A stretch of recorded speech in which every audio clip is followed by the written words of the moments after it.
ఇక్కడ ఉపసర్గ అనే టాపిక్ ఈరోజు మనము తెలుసుకోబోతున్నాం.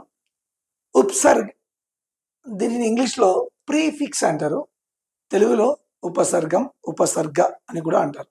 మరి ఉపసర్గ వీటికి అర్థాలు ఏంటో ఇక్కడ మనం రాయడం జరిగింది, ఒకసారి చూద్దాం. ఉప్ అంటే అర్థం వచ్చేసి సమీప్ అంటే దగ్గర, నికట్ అంటే కూడా దగ్గర, పాస్ అన్నా కూడా దగ్గర. అంటే ఈ మూడింటికి అర్థం ఏమిటి అంటే ఉప అంటే అర్థం దగ్గర. ఇప్పుడు మనము తెలుగులో ఉప ముఖ్యమంత్రి అని ఉంటుంది ఒక పోస్ట్. ఉప ముఖ్యమంత్రి అంటే ఉప అంటే దగ్గర, అంటే ముఖ్యమంత్రికి దగ్గరగా ఉండేటటువంటి వ్యక్తిని ఉప ముఖ్యమంత్రి అంటాం. ఉప ముఖ్యమంత్రులు ఒకరు ఇద్దరు ఉండరు, ఇద్దరు ముగ్గురు ఉండరు, ఒకే ఒక ఉప ముఖ్యమంత్రి ఉండాలి. అలాగని ఇప్పుడు మనం ఆంధ్రప్రదేశ్లో చూస్తున్నాం, పవన్ కళ్యాణ్ గారిని ఒక్కరినే ఉప ముఖ్యమంత్రిగా చంద్రబాబు నాయుడు గారు పెట్టడం జరిగింది. అంటే ఉప అంటే దగ్గరగా, ఎవరికి దగ్గరగా? ముఖ్యమంత్రికి దగ్గరగా ఉండేటటువంటి వ్యక్తిని ఉప ముఖ్యమంత్రి. ఇక్కడ కూడా ఉప అంటే సమీప, నికట్, పాస్ అంటే దగ్గర అని అర్థం. ఇక్కడ దేనికి దగ్గరగా ఉంటుంది? సర్గ్ అంటే అర్థం సృష్టికరణ, అంటే సృష్టించడము, సృష్టించడానికి దగ్గరగా ఉంటుంది. అంటే అర్థం తయారు చేయడానికి దగ్గరగా ఉంటుంది. ఏం తయారు చేస్తుంది అంటే ఒక కొత్త పదాన్ని తయారు చేస్తుంది. దేనికి అంటే ఇక్కడ చూద్దాం. ఏదైనా ఒక పదానికి ఒక అక్షరం గాని ఒక పదము గాని ఆ పదానికి ముందు వచ్చి చేరి అర్థాన్ని విపరీతార్థంగా మార్చిన, లేదా ఆ అర్థాన్ని ఇంకా విశేషార్థంగా చెప్పిన లేదా తెలిపిన వాటిని మనం ఉపసర్గ అని అంటాం. అంటే ఒక పదానికి ముందు వచ్చి చేరుతాయి. ఎట్లా అనేది ఇక్కడ మనం చూసుకుందాం ఒకసారి. ఇక్కడ ఒక పదం నేను రాయడం జరిగింది, ఇక్కడ ఒకసారి చూడండి. ఇక్కడ వాక్యంలో కూడా రాయడం జరిగింది. పాస్ మే बैठ कर दूसरा नया शब्द बनाना जो बनाता है उसे हम कहते हैं उपसर्ग. అంటే जो पास में बैठकर दूसरे शब्द को जो बनाते हैं उसे हम उपसर्ग कहते हैं. तो यहाँ पर देखिए, ఇక్కడ చూడండి, హార్ అనే ఒక పదం మనం తీసుకున్నాం. ఈ హార్ అంటే అర్థం ఒక్కటిగా మనం తీసుకుంటే ఓటమి అని అర్థం, ఓటమి. మరి ఈ హార్ కి మనం ప్ర అనే అక్షరాన్ని జోడిస్తే గనక ఇది ఏమైంది? హార్ కాస్త ప్రహార్ అయిపోయింది. ప్రహార్ అంటే అర్థం ఏమొచ్చింది అంటే మారణ, అంటే కొట్టడం లేదా దండించడం. అంటే ఇప్పుడు మనకు ఎగ్జామ్ లో ఎలా అడుగుతారంటే ప్రహార్లో ఉపసర్గ ఏమిటి అని అడుగుతారు. అంటే మనకు అప్పుడు ఏం తెలిసి ఉండాలి అంటే ఈ పదములో మూల్ శబ్ద అని అంటాం మనం. మూల్ శబ్ద అంటే మూలంగా ఉన్నటువంటి పదం ఏదో మనకు అవగాహన ఉండాలి. ఈ మూలంగా ఉన్నటువంటి పదం అవగాహన ఉన్నప్పుడే మనకి ఈ పదానికి ఒక అక్షరం కానీ ఒక పదం కానీ ముందు వచ్చి చేరిందా వెనక వచ్చి చేరిందా మనకు తెలుస్తుంది. ఇక్కడ హార్ అనేది మనకు అర్థం తెలుసు, ఓటమి అని. కాబట్టి హార్కు ముందు వచ్చింది కాబట్టి ఇక్కడ ఏది ఉపసర్గ అంటే మనం టపీమని ఇక్కడ ప్ర అని మనం గుర్తించవచ్చు. అంటే ఇక్కడ ప్రహార్లో ఉపసర్గ ఏంటంటే ప్ర. అలాగే ఇంక కొన్ని మనం పదాలు చూసుకున్నాం. ఇక్కడ చూడండి, ఇక్కడ 3-4 పదాలు ఇక్కడ ఇవ్వడం జరిగింది మీ సౌలభ్యం కోసం.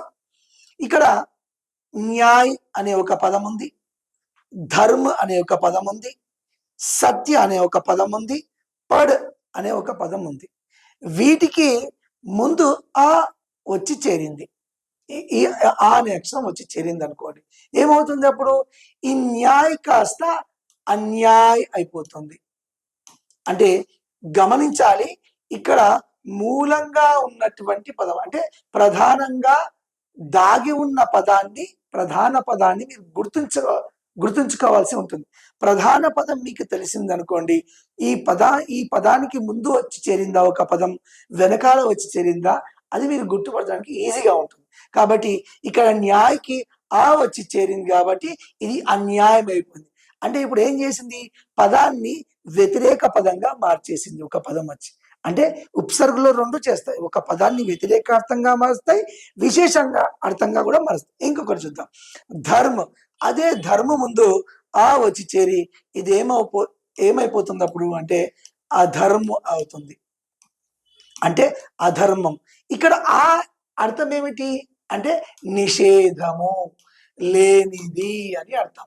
ఆ అని అర్థం అంటే న్యాయం లేనిది, న్యాయం కానిది, న్యాయాన్ని నిషేధించింది అని అర్థం. అలాగే అధర్మం అంటే ధర్మం లేనిది, ధర్మం కానిది అని అర్థం. ఆ అని ఎక్కడ వచ్చినా కూడా ఆకి అర్థం ఏమిటి అంటే ఇది నిషేధానికి వాడేటటువంటిది, అంటే లేనిది కానిది అనే అర్థాన్ని సూచిస్తుంది. అలాగే సత్య అంటే సత్యము, అసత్యం అంటే సత్యము కానిది, సత్యము నిషేధించబడినది అర్థం. అలాగే పడ్ అంటే చదివినటువంటి, చదువు అని అర్థం. అపడ్ అంటే చదవలేనిది, చదవరానిది అని అర్థం. అపడ్ వ్యక్తి అంటాం. అపడ్ వ్యక్తి అంటే చదువుకోలేనటువంటి వ్యక్తి అని అర్థం. అలాగే ఇక్కడ చూడండి, ఒక పదానికి ముందు వచ్చి చేరి విలోమ పదాలు అంటే విలోమ శబ్దాలుగా మార్చేసినాయి ఇక్కడ. కానీ అదే ఇక్కడ ఇంకో పదాన్ని మనం తీసుకుంటే ఇక్కడ పుత్ర అనే ఒక పదం ఉంది. ఈ పుత్ర అనే పదం ముందు సు అనే ఒక అక్షరం వచ్చి చేరితే ఇది ఏమవుతుంది అప్పుడు అంటే సుపుత్ర అవుతుంది. సుపుత్ర అంటే పుత్రుడు అంటే పుత్రుడు, కుమారుడు అని. సు అంటే అర్థం మంచి కుమారుడు అని. ఇక్కడనేమో వ్యతిరేక అర్థాలుగా వచ్చినాయి. ఇక్కడనేమో ఆ అర్థాన్ని ఇంకా విశేషార్థంగా అంటే కొడుకుని ఇంకా మంచి కొడుకుగా చూపిస్తుంది, అంటే అర్థాన్ని ఇంకా విశేషార్థంగా చూపిస్తుంది. అలాగే కుపుత్ర, ఇదే పుత్ర ముందు కు వచ్చి చేరింది అనుకోండి, అప్పుడు ఈ పుత్ర కాస్త కుపుత్ర అయిపోతాడు. కుపుత్ర అంటే అర్థం చెడు కుమారుడు అని అర్థం. అంటే ఇక్కడ ఉపసర్గలో ఉన్నటువంటి తేడా అంటే సేమ్ ఉపసర్గ అంటే ఏమిటి అంటే ఒక పదానికి ముందు వచ్చి చేరి ఆ పదాన్ని అర్థవంతంగా చేసిన, విశేషార్థంగా చేసిన, లేదా ఆ పదాన్ని వ్యతిరేక పదంగా మార్చినా కూడా దీన్ని మనం ఉపసర్గ అంటాం. అలాగే ఇంకో కొన్ని మనం ఇక్కడ చూద్దాం మీ సౌలభ్యం కోసం. ఇక్కడ నేనేం చేశానంటే 10వ తరగతిలో ఇప్పుడు చదువుతున్న విద్యార్థులందరూ కూడా మీ 10వ తరగతి పాఠ్య పుస్తకంలో ఉన్నటువంటి ఉపసర్గలన్నీ కూడా ఒక చోట నేను రాయడం జరిగింది. మీరు ఇది గనక సేవ్ చేసి పెట్టుకుంటే గనక స్క్రీన్ షాట్ తీసి కానీ అట్లన్నా కానీ ఇది సేవ్ చేసి పెట్టుకోండి, లేదా మీరు ఏం చేయండి అంటే పాఠం వెనకాల ఉన్నటువంటి భాషాకి బాధలో ఉన్న ఉపసర్గాలన్నీ ఒక చోట రాసుకుంటే మీకు ఈజీగా ఉంటుంది. మీరు అవే పదే పదే చదువుకుంటే వాటి నుంచే ఎక్కువ రావడం జరుగుతుంది. అవి కాకుండా వేరే ఎక్కడి నుంచి వచ్చినా కూడా మీకు రాయడానికి వీలుగా ఉంటుంది ఈ వీడియో గనక మీరు చూసి బాగా వింటే గనక. అలాగా చూద్దాం. ఇప్పుడు ఈ మీ పాఠ్య పుస్తకములో నుండే ఇవి తీసుకోవడం జరిగింది, జాగ్రత్తగా వినండి. ఇక్కడ బేసమజ్ అనే ఒక పదం ఇచ్చాడు. ఈ బేసమజ్ ఉపసర్గ ఏమిటి అని అడుగుతున్నారు ఇక్కడ. అంటే నేనేం చెప్పాను ఇంతకు, ఒక ఉపసర్గని మనం గుర్తించాలి అంటే మనకు మూలంగా ఉన్నటువంటి పదం ఏదో మనకు తెలిసి ఉండాలి, ప్రధాన పదం ఏదో తెలిసి ఉండాలి. ఆ ప్రధాన పదం ఏదో మనకు తెలిస్తే గనక అక్కడ ముందు వచ్చి చేరిన పదం ఏంటో మనం ఈజీగా అక్షరం కానీ పదం కానీ గుర్తించవచ్చు. ఇక్కడ చూడండి, బేసమజ్లో ఏది ఉందని అనుకుంటున్నారు ఒకసారి ఆలోచన చేయండి. Right, very good. సమజ్ అనేటటువంటి పదం మూల పదము, అంటే మూలంగా ఉన్నటువంటి పదము, మూల్ శబ్ద్ అని అంటారు హిందీలో. ఈ మూల్ శబ్దకి మనము ముందు వచ్చి చేరింది ఏదయ్యా అంటే ముందు వచ్చి చేరినది ఈ బే అనేటటువంటి అక్షరము చేరింది. అప్పుడు ఈ బే అనే ఒక అక్షరం చేరి దాన్ని ఏంగా మార్చింది, బే సమజ్గా మార్చింది. సమజ్ అంటే అర్థం చేసుకునుట అని అర్థం, అండర్స్టాండ్. బేసమజ్ అంటే అర్థం చేసుకోనిది, ఓ బేసమజ్ వ్యక్తి అంటాం, అంటే వాడు అర్థం చేసుకోని వ్యక్తి అవ్వా అంటుంటాం. బేసమజ్ అంటే అర్థము కానిది. ఈ బే అనేది దేని సూచిస్తుంది అంటే నా లేదా నహి అనే దానికి సూచిస్తుంది. ఇక్కడ మనకు మూల్ శబ్ద్ అనేది ముఖ్యం, గుర్తుంచుకోవాలి. అలాగే ఇంకొకటి చూడండి, అలాగే ఈ సద్భావ్లో మూల్ శబ్ద్ ఏది ఉంది గమనించండి చూడండి. అంటే సద్భావ్లో మూలంగా దాగి ఉన్నటువంటి మూల్ పద్ ఏముంది, मूल शब्द ఏముంది. देखिए यहाँ पर सद्भाव को हम दो भाग में या दो शब्दों में बांटना है, जैसा कि सद प्लस भाव, సద్ ప్లస్ భావ్, ఈ రెండు పదాలు కలిపితేనే ఇక్కడ ఇది సద్భావ్ అయింది. మీరు గమనిస్తున్నట్టు ఒకసారి మనం ఉన్నది ఉన్నట్టుగానే దాంట్లో మనం ఎలాగైతే గుర్తుపట్టినామో అలా గుర్తుపట్టలేం. కొన్నింటికే మనం కొంచెం భాషా సంబంధమైనటువంటి జ్ఞానం ఉండవలసి వస్తుంది. సద్భావ్లో మనం సంధి కనుక విడదీసే సద్ ప్లస్ భావ్ అని వచ్చింది. ఇక్కడ సద్ ప్లస్ భావ్, భావ్ అనేది మూల శబ్దం. ఇక్కడ ఈ భావ్ అనేది మూల శబ్దం కాబట్టి మిగిలింది ఏమిటి అంటే ఇక్కడ సద్ అనేది, ఈ సద్ అనేది ఇక్కడ ఉపసర్గ అని అర్థం. సద్ అంటే మరి అర్థం ఏమిటి అంటే సద్ అన్న లేదా సత్ అన్న ఒకటే. ఏమిటి దీని అర్థం అంటే సంస్కృత ఉపసర్గాలు ఇవి. మంచిది అని అర్థం, మంచిది లేదా మంచి అని అర్థం. అంటే సద్భావ్ అంటే ఇక్కడ మంచి భావము కలిగినటువంటి అని అర్థం. సద్భావ వ్యక్తి, సద్భావన దివస్ ఇలా అంటుంటాం. సత్ అంటే మంచి, కాబట్టి ఇక్కడ సద్ అనేది ఉపసర్గ. అర్థమైందా? అలాగే ఇప్పుడు మీరే చెప్పండి, నీ డర్లో మనకి ఇక్కడ ఏమి ఉపసర్గ ఉంది? Very good.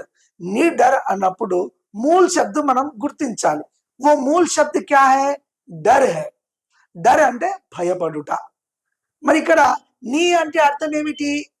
ఈ నీ అనేది ముందు వచ్చి చేరింది, అదేదో మనకు తెలియదు. మరి నీ డర్ అయిపోయింది.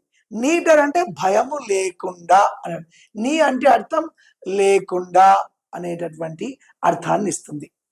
మరి నిడర్, డర్ అన్నప్పుడు భయం, మరి నిడర్ అన్నప్పుడు భయము లేకుండా. కాబట్టి ఇక్కడ నిడర్లో ఉపసర్గ ఏమిటి అంటే నీ అనేది ఇక్కడ ఉపసర్గ. ఇలా మనం గుర్తించాలి. అలాగే అభాగ్య, భాగ్య అంటే అర్థం అదృష్టము, ఇది మూల శబ్దం. మరి ఈ మూల శబ్దకి ఏది వచ్చి ముందు చేరింది?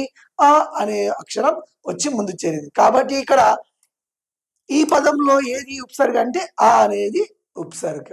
అలాగే దుర్భాగ్యులో చూడండి, దుర్భాగ్యులో ఏముంది? చాలా మంది భాగ్య పెట్టి దు ఒక్కటే చూస్తారు. కాదు, దీన్ని విడదీస్తే ఏమవుతుంది అంటే దుర్ ప్లస్ భాగ్య, దుర్భాగ్య. ఈ దుర్కి కింద హలంత్ వస్తుంది. హలంత్ ఎందుకు వస్తుంది అంటే ఈ సంస్కృత నుంచి వచ్చినటువంటి ఉపసర్గ ఇది. సంస్కృత పదాలన్నింటికి కూడా హలంత్ పెట్టి మనం రాస్తాం, దుర్ ప్లస్ భాగ్య. కాబట్టి ఇది దుర్భాగ్య. దీంట్లో ఏముంది మరి ఇప్పుడు ఉపసర్గ అంటే దుర్ అనేది ఇక్కడ ఉపసర్గ. అలాగే ఇక్కడ కూడా చూడండి, చల్, అనుక్రమ్, అనుచిత్, స్వరాజ్, నిరాశ, ఇది ఈ పదాలు మీకు ఇవ్వడం జరుగుతుంది ప్రాక్టీస్ కోసం. కాబట్టి మీరు వీటి ప్రాక్టీస్ చేయండి. వీటిలో ఉపసర్గ ఏమిటో గమనించండి. ఉపసర్గ గమనించాలంటే ముఖ్యంగా మూల శబ్దం ఏదో మీకు తెలియాలి. అలా గమనించిన తర్వాత మళ్ళీ కరెక్టా లేదా మనం నెక్స్ట్ వీడియోలో మనం తెలుసుకుందాం.